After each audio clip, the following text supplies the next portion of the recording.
glorificando e exaltando o nome do Senhor Jesus Cristo. Glória a Deus!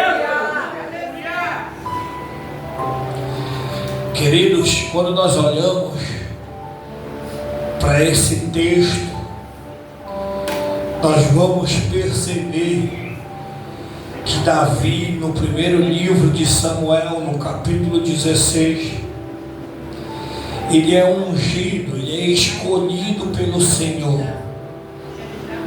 A Bíblia diz que Samuel adentra a casa de um homem chamado por Jessé o Belamita. A sua família residia na cidade de Belém. A Bíblia diz que esse homem tinha vários filhos. Ele tinha Eliadab, Samar, homens escolhidos, preparados para a guerra. Só que a Bíblia diz que quando Samuel adentra a casa de Jessé, ele está com uma missão essa de ungir um dos seus filhos a ser rei de Israel. Só que a Bíblia diz que Davi está no campo apacentando as ovelhas de seu pai, cuidando do rebanho.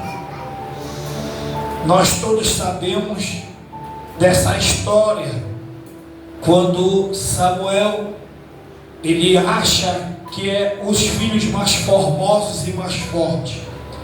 Mas quando Davi adentra a casa do Senhor, aquela voz brada no coração de Samuel dizendo: é esse a quem eu escolhi. Quando a gente escuta essa palavra escolhido, a gente vai entender que nada nem ninguém pode mudar a escolha de Deus para a nossa vida. Só que a Bíblia diz que junto com a palavra escolhido, vem também consigo lutas, perseguições, calúnias, defamações e perseguições.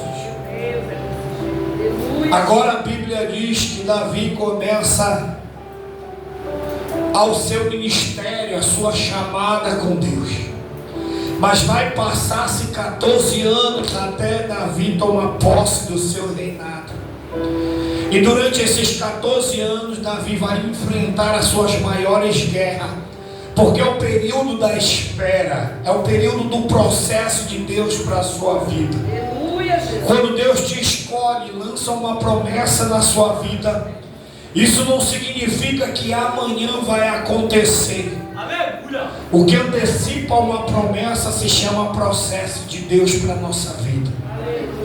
E o processo ele é dolorido.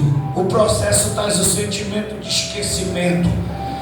Mas a Bíblia agora diz que Davi vai travar as suas maiores guerras no período do processo.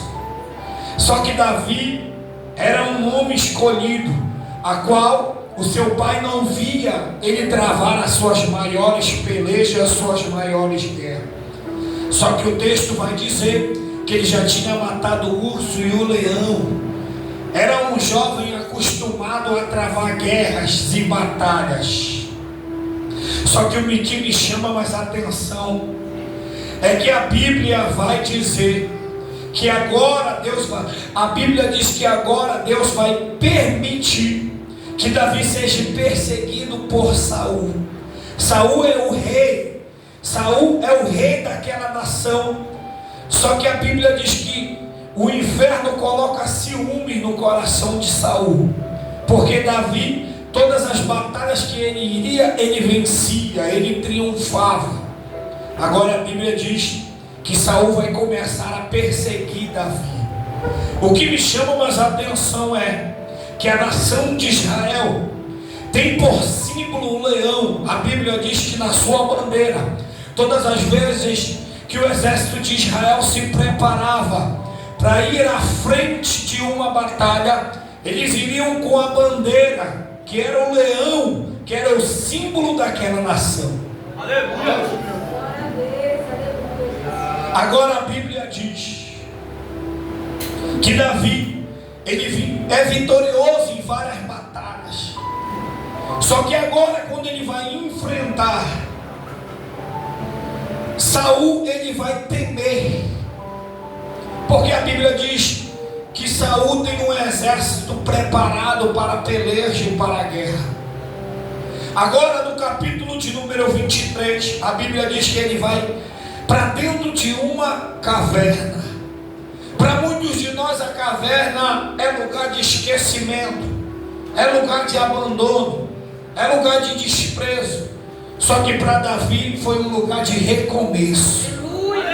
Deus está dizendo para nós: haverá tempo da gente se esconder dentro da caverna. Mas quando a gente se esconder, não é sinal que a gente vai parar ou desistir. É sinal que Deus está querendo um novo recomeço conosco diante da sua presença. Só que agora a Bíblia diz que enquanto Davi está com o seu povo, ele passa instruções para o seu povo, para que eles nunca desistissem, nunca parassem e nunca retrocedessem. O capítulo 23, do versículo 9 diz que enquanto Davi está dentro da caverna de Adulão, o Espírito do Senhor faz os seus irmãos e alguns da sua descendência lembrarem de Davi. A Bíblia diz que o seu pai e os seus irmãos e alguns da sua cidade lembram de Davi e vão ao encontro dele dentro da caverna. Só que a Bíblia diz que são homens endividados, homens desprezados pela sociedade, pessoas que ninguém dava nada para eles. Só que Davi, dentro da caverna, ele tinha um espírito de liderança sobre a sua vida. Quando a gente vê a palavra Adulão, a gente vai entender que Adulão era uma cidade cananita que ficava dentro de Judá. A Bíblia diz que essa cidade, ela era rodeada por montes e grutas. E a palavra Adulão ou caverna significa lugar de refúgio, lugar onde havia muitas cavernas. Então Davi vai para ali para se refugiar. Davi vai para ali por um momento de reflexão na sua vida. No Salmo de número 142, nós vamos ver Davi entoando este salmo enquanto ele estava dentro da caverna. O verso 1 diz: Davi clamou em alta voz ao Senhor, suplicou pela sua misericórdia, derramou diante do Senhor as suas queixas, lhe apresentou as suas angústias. Quando estava abatido, ele disse: somente tu sabes o caminho do teu servo. Aonde quer que eu vá, preparam armadilha contra mim.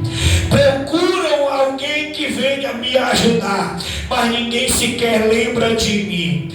Não tenho aonde me abrigar, ninguém se importa com o que acontece comigo. No 142, verso 5, ele diz: então clamo a ti, Senhor, e digo: tu és o meu refúgio, a tudo a quem desejo a minha vida. Ouve o meu clamor, pois estou fraco. Livra-me dos que me perseguem, pois são fortes demais contra mim. No 142, no verso 7, tira-me da prisão da minha alma, para que eu dê graças a ti. Os justos se juntarão ao meu redor, e nós seremos mais do que vencedores. Deus está dizendo para alguém aqui nessa noite: ainda que todos te abandonem, ainda que todos virem as costas para ti, Deus sempre vai colocar pessoas do teu lado que acreditam na tua chamada, acreditam no teu projeto, acreditam nas promessas de Deus para a tua vida.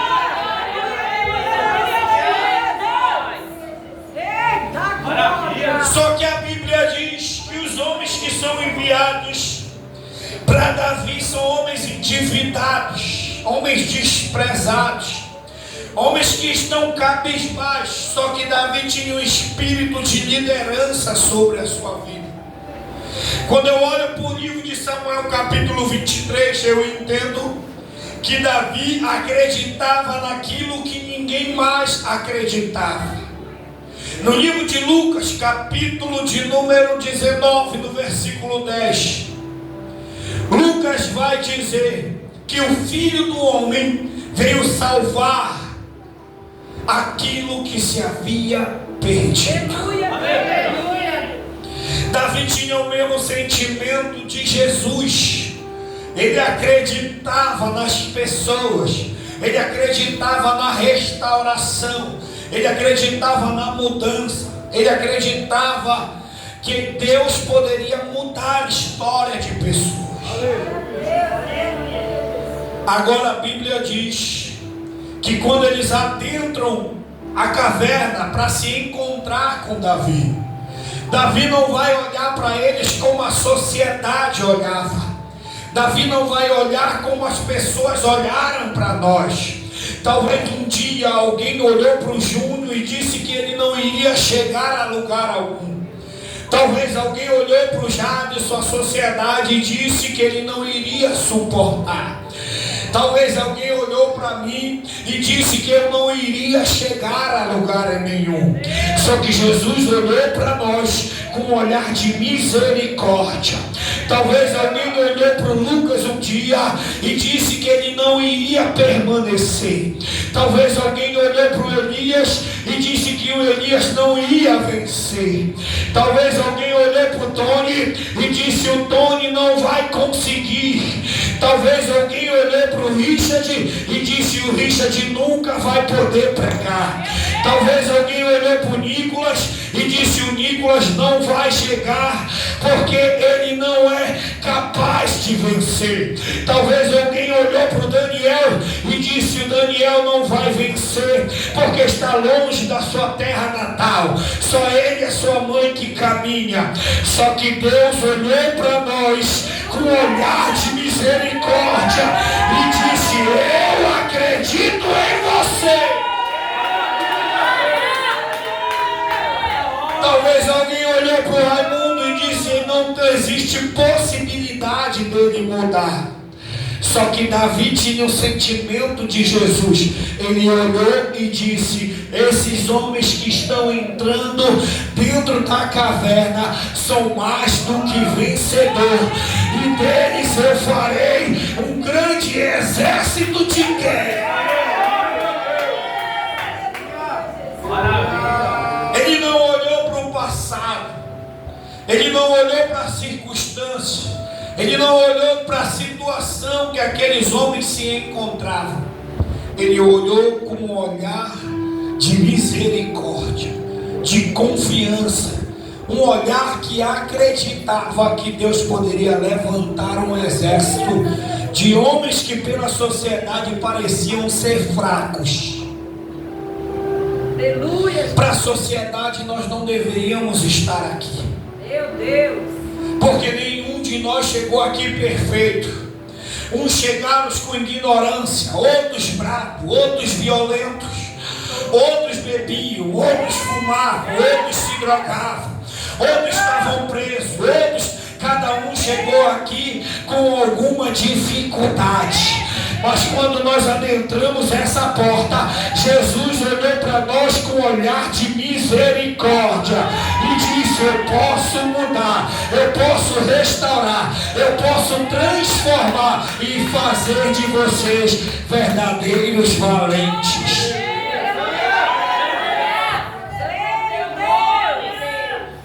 O que me chama mais a atenção é quando Davi recebe eles.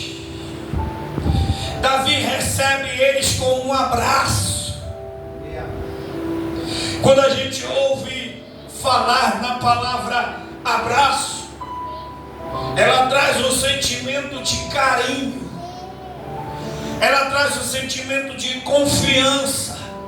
Todas as vezes que você abraça alguém, você está dizendo para aquela pessoa, sem abrir os seus lábios, que você ama ela e que você acredita nela. Aleluia. O que me chama mais a atenção é que Davi levanta no fundo da caverna e vai ao encontro de um por um e dá um abraço. Davi estava dizendo: ainda que ninguém acredite em vocês, eu acredito e eu estou aqui para te ajudar. Eu confio em vocês. Davi, ele estava dizendo, sem menos abrir a boca, ele estava dizendo: ainda que ninguém acredite em vocês, eu acredito. Só que o texto vai dizer que quando ele abraça eles, eles começam a chorar. Por quê? Porque eles entenderam que tinha alguém que acreditava neles. Agora a Bíblia diz que eles passam pelo período de preparação. Quando Davi abraça eles, há um pacto, há uma aliança. A gente vai perceber isso entre Davi e Jonathan. Uma aliança de sangue significa que ali eles estão assumindo um compromisso. Agora a Bíblia diz que Davi assume um compromisso com aqueles homens. Só que o capítulo de número 23 vai dizer que agora os valentes de Davi começam a triunfar as suas primeiras batalhas. No livro de 1 Crônica, capítulo 12, versículo 14, diz que o menor deles valia por 100 homens. Meu Deus! Eita, Jesus! E o maior valia por 1000 homens. Davi capacitou, preparou eles para o campo de batalha. Talvez muitas pessoas olham para nós e dizem: o que eles estão fazendo dentro daquela igreja? Por que será que o pastor Rafael ainda não liberou o Lucas para pregar em congressos? Por que será que o pastor Rafael ainda não chamou o Richard para pregar? Por que será que o pastor Rafael ainda não enviou o Nicolas para pregar em festa de jovens? Porque eles estão passando pelo período de preparação na presença de Deus. Deus está dizendo para nós estamos passando pelo período de preparação de Deus. E Deus está dizendo: quando chegar o tempo de Deus para vossas vidas, ninguém vai poder parar a promessa de Deus.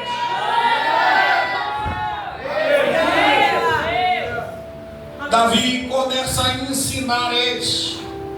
Mas o que me chama mais atenção é que na preparação de Deus, Davi ensina eles a nunca desistir, a nunca parar.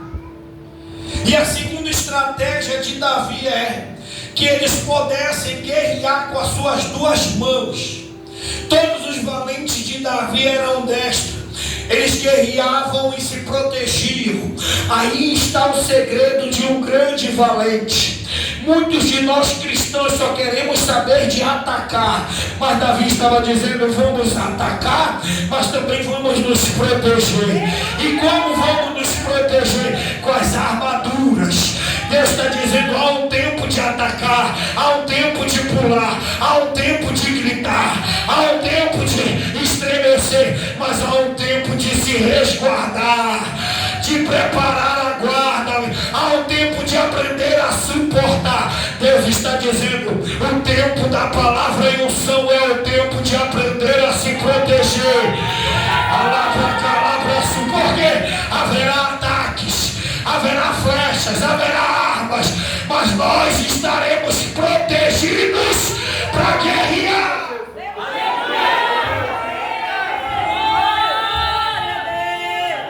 Precisamos aprender a esperar o tempo.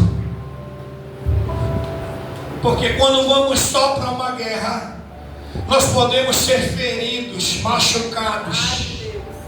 A Bíblia diz, Tony, que eles lutavam com as duas mãos. Com uma eles atacavam e com as outras eles se protegiam. Aleluia! Muitos de nós achamos que o mundo espiritual, que as guerras, elas são feitas só de ataque. Mas as guerras são feitas também de proteção.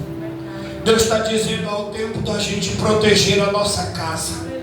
É o tempo da gente proteger a nossa família.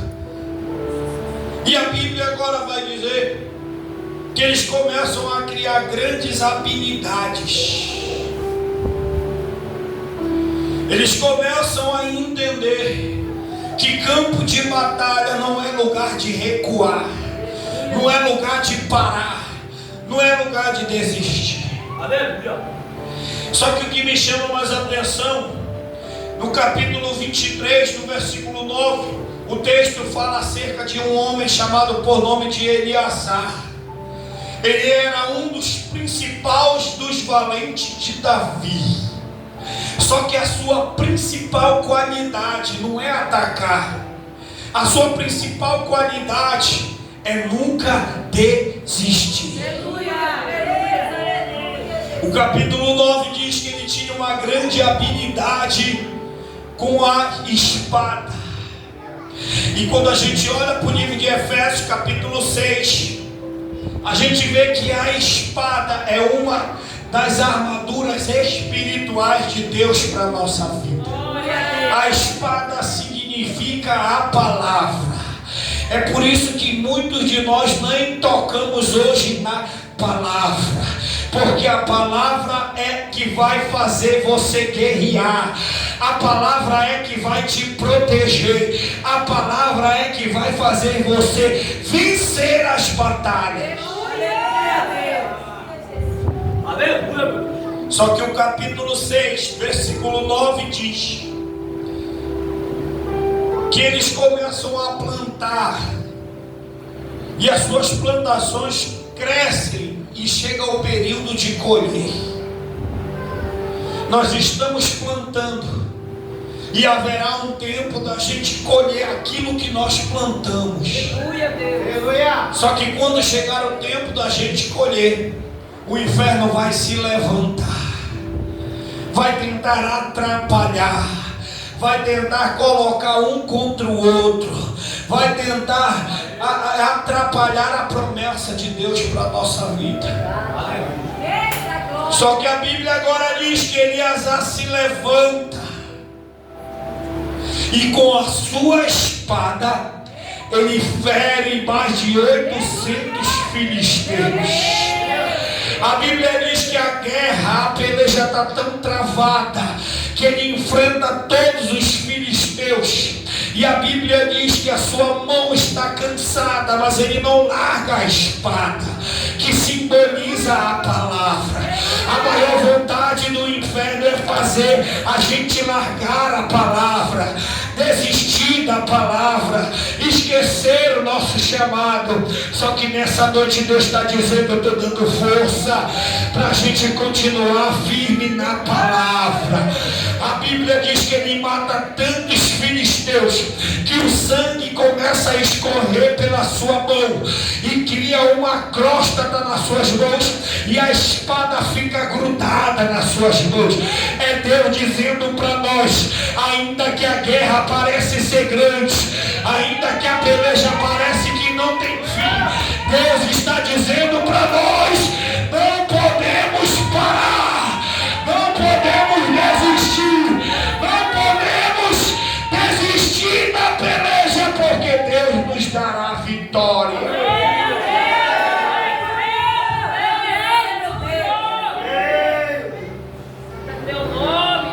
No livro de 2 Crônicas, capítulo de número 20, a Bíblia diz que Josafá está diante de uma das suas maiores guerras, de uma das suas maiores pelejas, porque quem vem 3 nações contra eles, os amonitas, os moabitas, são um exército muito poderoso. Mas quando eu vejo essas 3 nações, eu me deparo com os moabitas e começo a estudar, a pesquisar, a entender sobre os moabitas. A Bíblia diz que os moabitas eram um dos exércitos mais poderosos que tinha dentro de Israel. A Bíblia diz que eles vêm da descendência de Ló.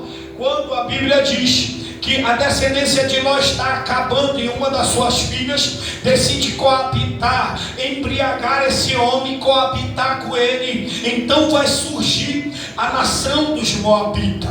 Só que a Bíblia diz que agora eles vão se interessar pela guerra, pela peleja. eles vão se especializar em guerras, em lutas. Só que o que me chama mais a atenção é que os moabitas são diferentes de todos os exércitos que tem dentro de Israel. Por quê, pastor Rafael? Todos os exércitos que tem dentro de Israel se preocupam em atacar. Só que os moabitas, uma das suas maiores especialidades é se proteger. Agora a Bíblia diz que eles se reúnem aí em encontro de Josafá. Josafá tem um exército muito menor do que o dos moabitas. Só que a Bíblia diz que agora ele anda segundo o coração de Deus. Tudo que ele vai fazer, ele consulta a Deus. O que me chama mais a atenção é que ele vai proclamar o jejum no capítulo 20, versículo 10.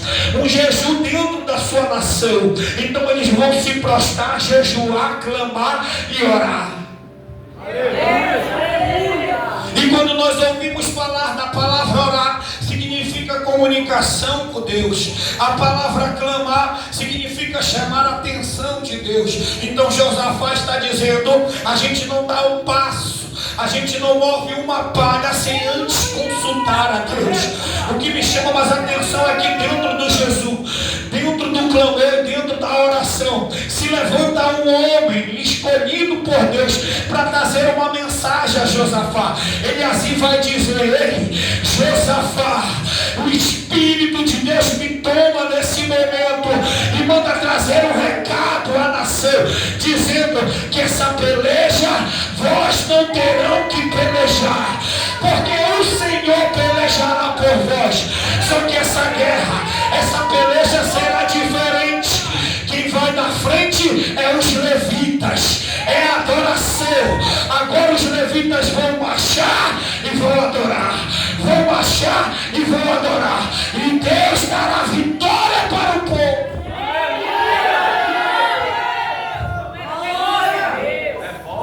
Talvez naqueles momentos muitas pessoas acharam que o líder estava maluco. Por quê?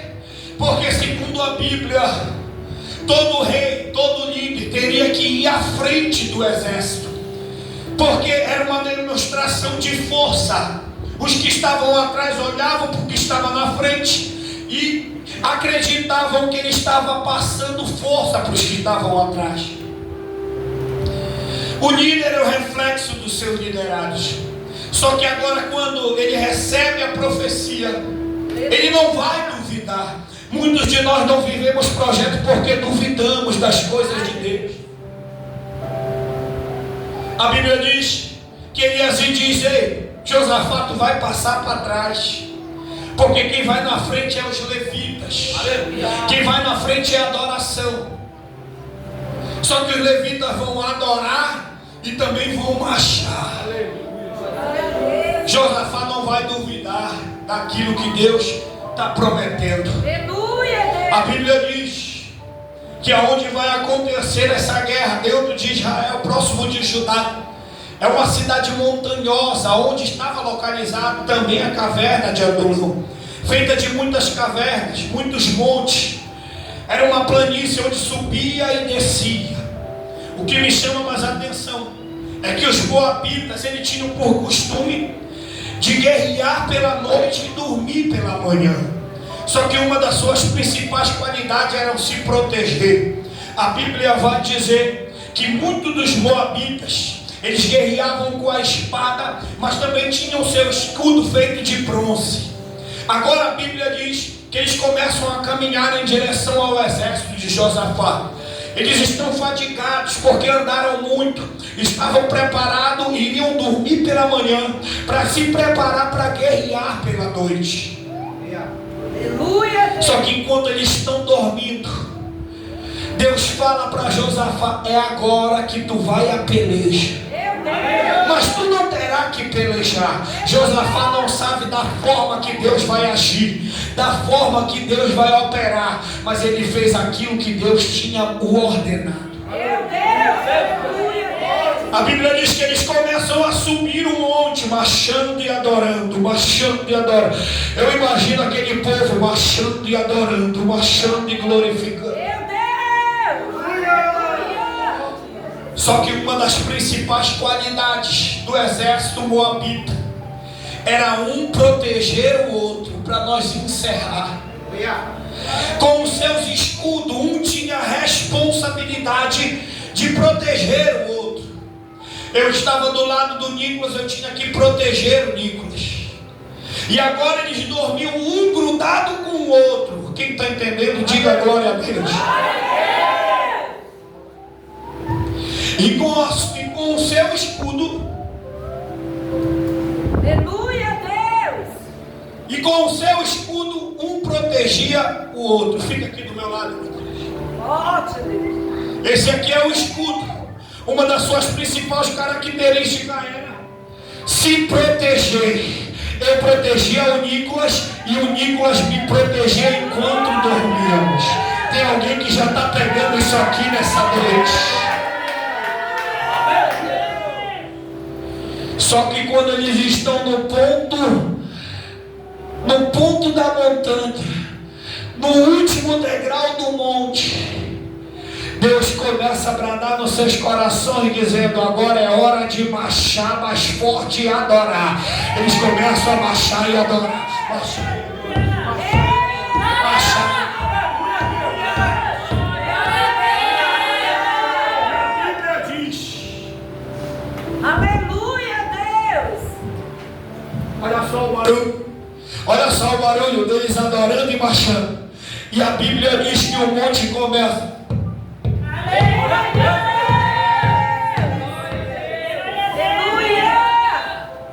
E a Bíblia diz que as pedras começam a saltar das colinas do monte e começam a rolar de cima para baixo. E a Bíblia diz que as pedras batem no escudo dos moabitas e eles escutam um barulho estremecedor nos seus ouvidos.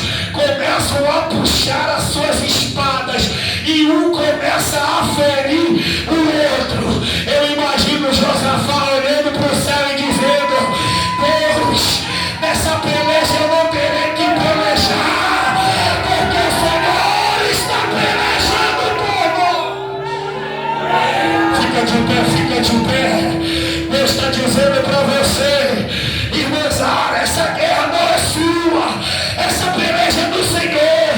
Irmã Ângela, essa peleja tu não vai ter que pelejar, porque essa peleja é do Senhor. Irmã Darina, irmã Inês, irmã Daiane, Valentes, irmã Regi, missionária, Rosane, Jeane, Deus está dando estratégia para a palavra e o céu. Nessa noite, nós não teremos que pelejar. Essa peleja não é mais nossa. Essa peleja é do Senhor. Essa peleja é do Senhor. Deus está entregando estratégia nas tuas mãos nessa noite. Deus está entregando estratégia nas tuas mãos nessa noite. Deus está entregando estratégia nas tuas mãos nessa noite. Nós não vamos ter que fazer muita coisa, não. Nós só vamos ter que consultar a Deus. Nós só vamos ter que marchar, clamar e orar. E Deus vai entregar. Eu vejo os anjos do Senhor pelejando por nós nessa noite. Eu vejo os anjos do Senhor pelejando pela igreja. Eu vejo os anjos do Senhor pelejando pela igreja. Eu vejo os anjos do Senhor pelejando pela palavra e unção. Eu vejo os anjos do Senhor pelejando pelos valentes. Eu vejo os anjos do Senhor pelejando pela tua casa. Eu vejo os anjos do Senhor pelejando pela vida da Jeane. Eu vejo os anjos do Senhor pelejando pela vida do presbítero. Eu vejo os anjos do Senhor pelejando por ti, Tony. Eu vejo os anjos do Senhor pelejando por você. Eu não sei o que ele viu em mim. Ele conseguiu enxergar o que ninguém conseguiu ver na tua vida. Porque me amou. Ele conseguiu enxergar o que ninguém viu na tua história. Eu não sou o que devia ser. Mesmo assim ele me abraçou. Sou pequeno, ele grande é. Eu sou falho, ele é fiel. O que eu deveria morrer, Deus está te dando estratégia hoje. mas ele me prometeu o céu. Deus está te dando estratégia. Deus está te dando estratégia. Deus está te dando estratégia. Deus está te dando estratégia. Por isso estou Deus está te dando estratégia nessa hora. falta algo em mim.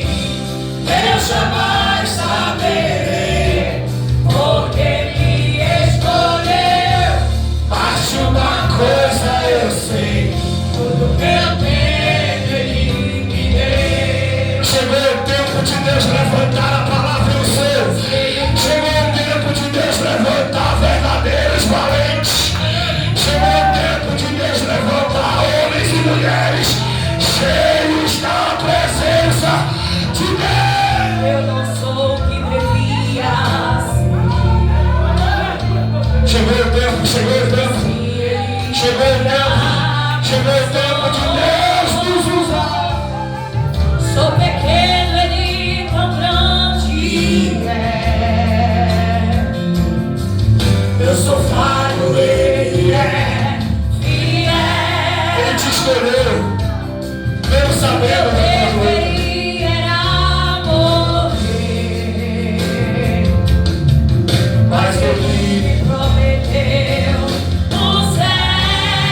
declara, diga assim, ó. Diga. Eu só quero adorar, por isso estou aqui. E se eu não adorar, Falta algo em mim. eu jamais saberei porque me escolheu. Mas de uma coisa eu sei, Tudo que eu eu tenho. tenho ele me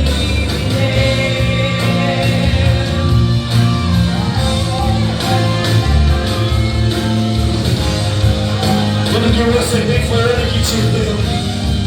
Ele continua acreditando em ti. Ele não desiste de ti. Ele vai fazer de ti um grande valente. Quero adorar, Por isso estou aqui.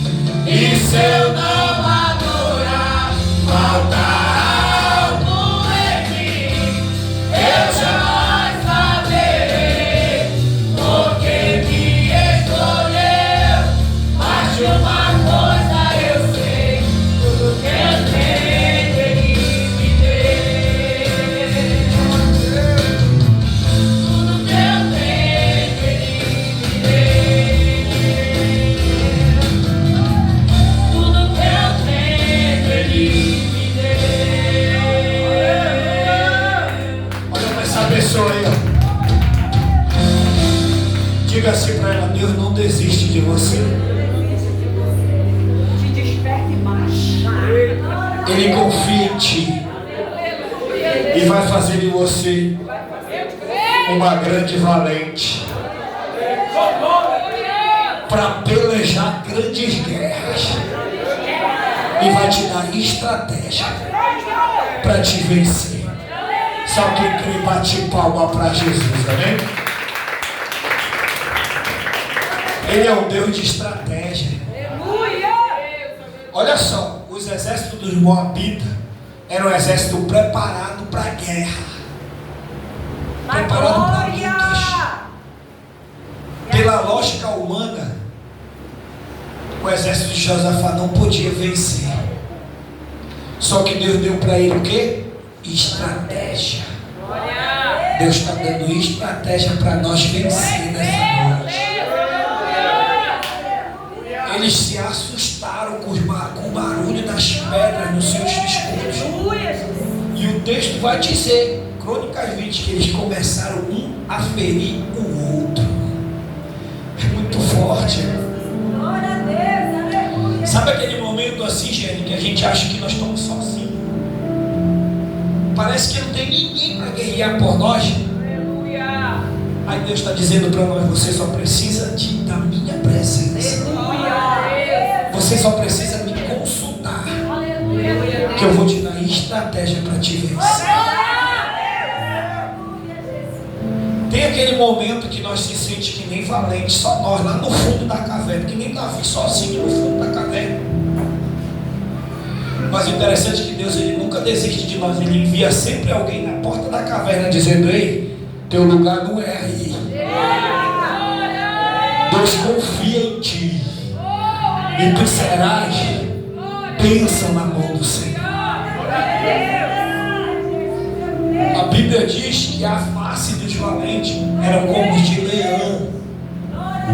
Os seus inimigos, eles não viam o rosto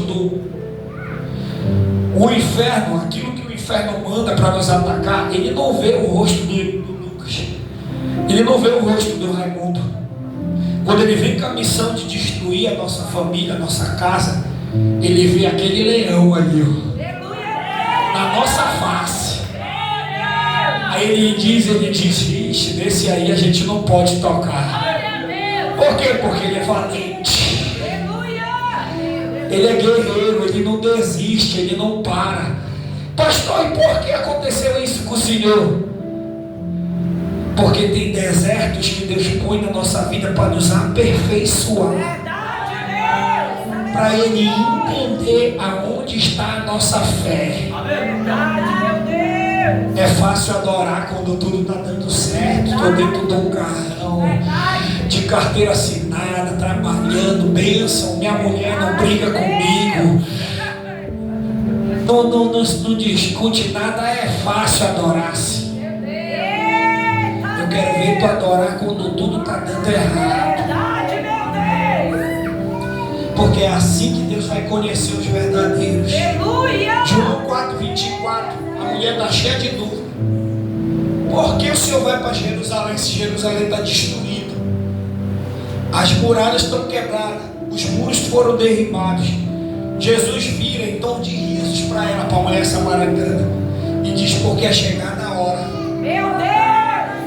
Em que os verdadeiros adoradores adorarão o Pai em espírito e verdade.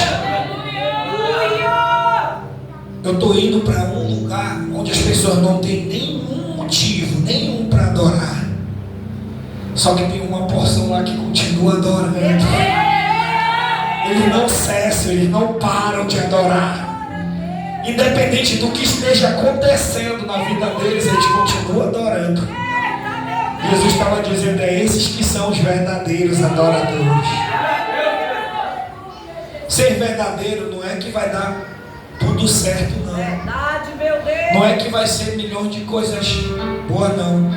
É que vai dar errado. Mas que a gente não vai desistir, não vai parar. A maior virtude dos valentes era não desistir. Agora eu entendi porque Deus me deu o nome desse grupo de valentes de Davi. Porque um dia lá dentro daquele cárcere lá, eu falei para Deus: que o Senhor quer comigo, Deus?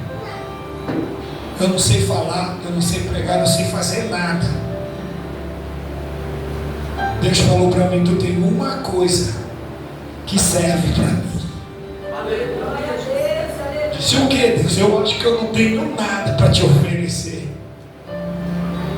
Ele disse: não, tu tem uma coisa que serve para mim. Eu disse: o que, Deus? Ele disse: tu não desiste. Tu não para, tu não retrocede, tu sempre continua. Cada um de vocês que estão aqui tem alguma coisa que Deus viu em vocês e que Ele não desiste de ti. Você precisa descobrir o que Deus encontrou em você.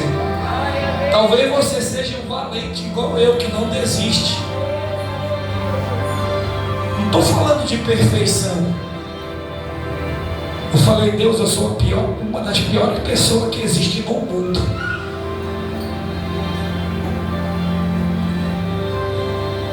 Eu machuquei a minha família. Eu magoei a minha esposa. Eu destruí as pessoas que me amam. Senhor, o que o Senhor quer comigo? Eu estou preso. Eu já fiz tudo de mal para as pessoas. Eu já feri, já cortei as pessoas, já machuquei. Deus olhou, mas eu te quero para mim. Eu quero mudar a tua história. Eu quero que as pessoas olhem para ti e não desistam. E não parem.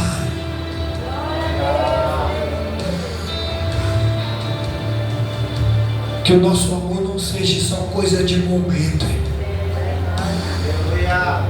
Que o nosso louvor não seja só lágrimas vazias. Aleluia, Deus. Mas que seja um verdadeiro avivamento de pessoas que não desistam. Como esse louvor foi o louvor do nosso congresso.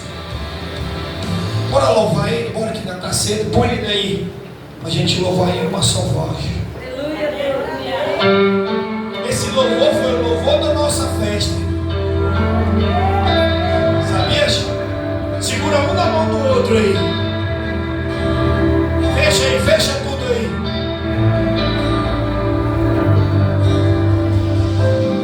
Teu fogo há de vir.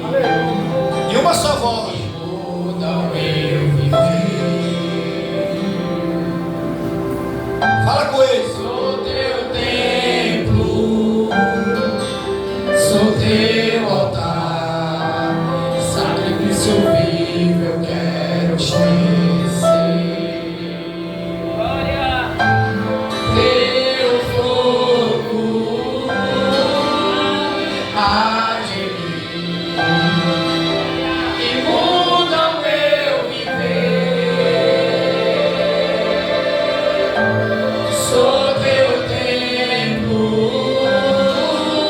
sou teu altar, sacrifício vivo eu quero oferecer. O nosso louvor não seja momento, lágrimas vazias, sem avivamento.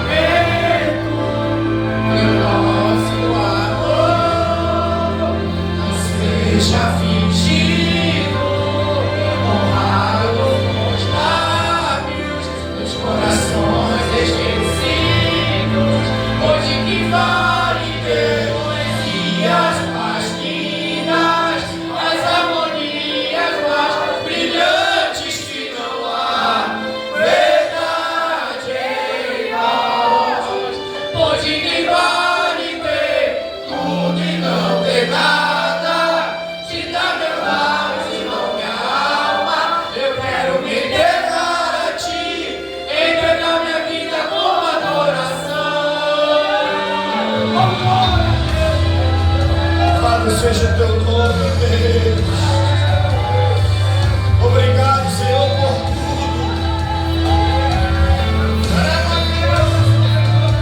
Que o nosso amor não seja momento, lágrimas vazias, sem avivamento. Que o nosso amor não seja fingido,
continuamente sobre o altar e não se apagará, e não se apagará. O fogo arderá sobre o altar, continuamente sobre o altar e não se apagará, e não se apagará. O fogo arderá sobre o altar, continuamente sobre o altar e não se apagará, e não se apagará.